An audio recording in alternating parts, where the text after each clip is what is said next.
Deixa eu tirar aqui da tela. Tirar Jânio do jogo é demitir o jornalismo. Vamos ver aqui esse texto que é bastante interessante. Nessa crise braba da imprensa, o que mais um veículo carece é de um Jânio de Freitas, um jornalista a serviço do Brasil. Texto que o Chico publicou na antevéspera de Natal.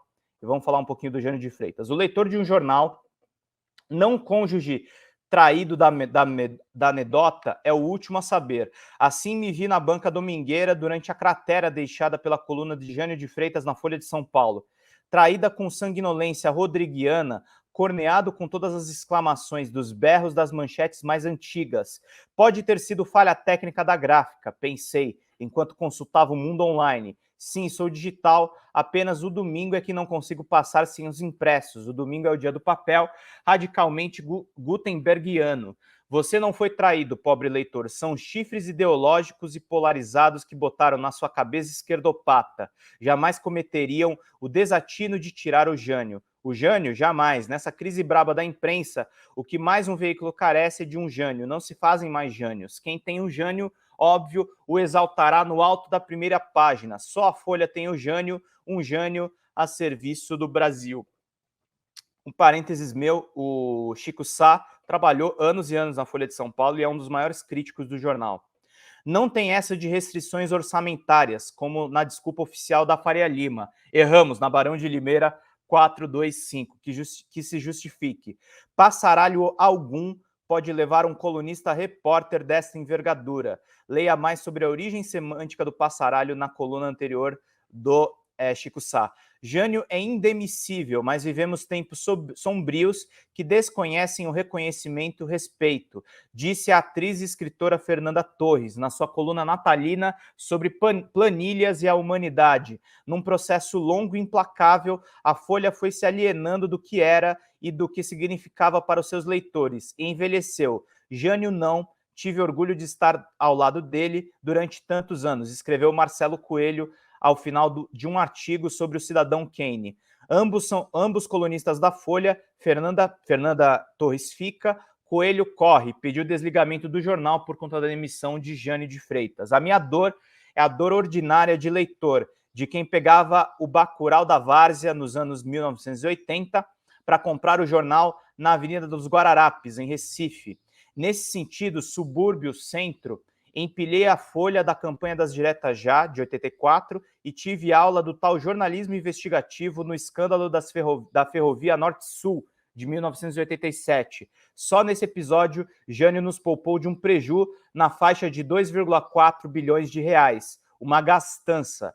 Dali em diante, todo repórter ganhou uma obsessão novíssima, antecipar os resultados de uma concorrência pública com anúncios cifrados nos classificados de imóveis. Estava criada uma fórmula de denúncia que faria sucesso. Os coleguinhas usam até hoje. Parênteses meu de novo.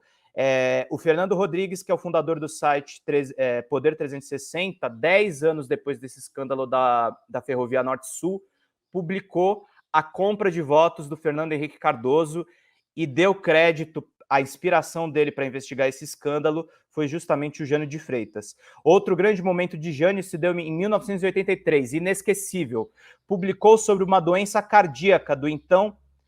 O Chico escreve presidente, eu vou falar ditador João Batista Figueiredo, o último da ditadura militar, que o obrigaria a pedir licença do cargo. Foi contestado pela equipe do general e pelos próprios colegas da imprensa. Uma semana depois, o presidente seria submetido a uma cirurgia nos Estados Unidos. Jânio escreveu um texto no qual reproduzia todos os desmentidos oficiais e manchetes bajuladoras da mídia. Com pena do escracho, finalizou: ao general Figueiredo, pronta recuperação, aos outros citados também. Ainda na trajetória das redações, Jânio arejou o nosso jeito de ler os jornais. Com uma equipe do Jornal do Brasil, tirou os fios que dividiam as colunas de textos nos anos 1950. O novo modelo vanguardista de diagramação foi copiado no Brasil e lá fora. Era o colunista já limpando a vista do leitor para futuros furos históricos. Em um país chamado Eldorado, Jânio também é relevante.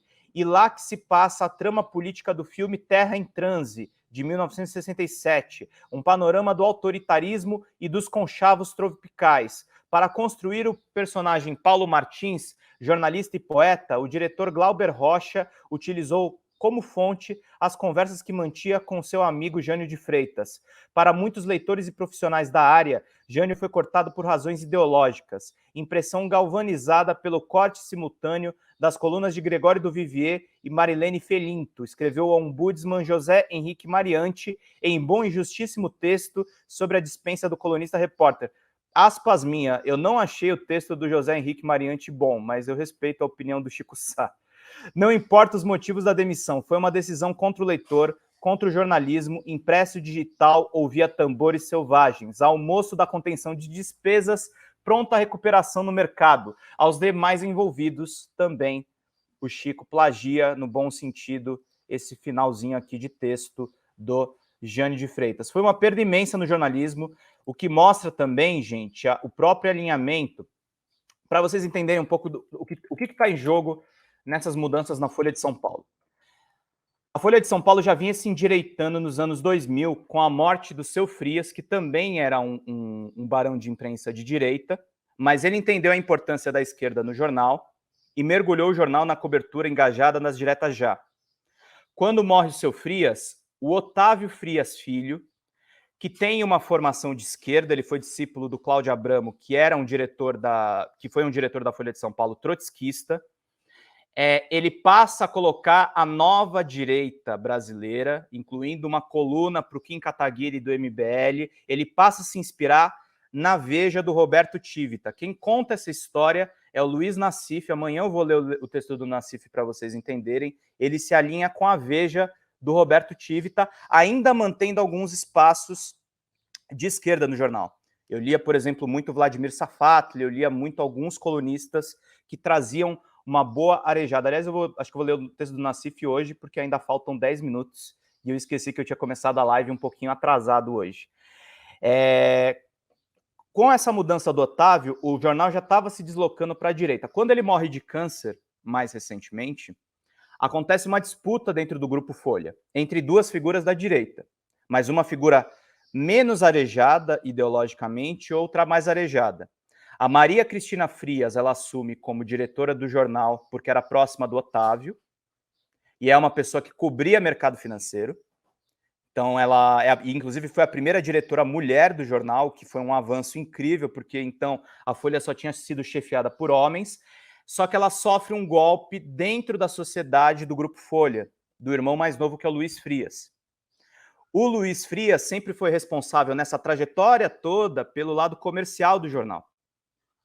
Então, o que o Luiz Frias está fazendo agora com essa demissão do Jânio de Freitas? Ele está secando a Folha de São Paulo para fortalecer o portal UOL. Então, o jornal Folha de São Paulo, basicamente, ele está virando uma cópia mal diagramada do Estadão. Ele está virando um jornal de direita. Ele está abandonando os preceitos democráticos que guiaram ele até agora e ele está literalmente matando a Folha de São Paulo.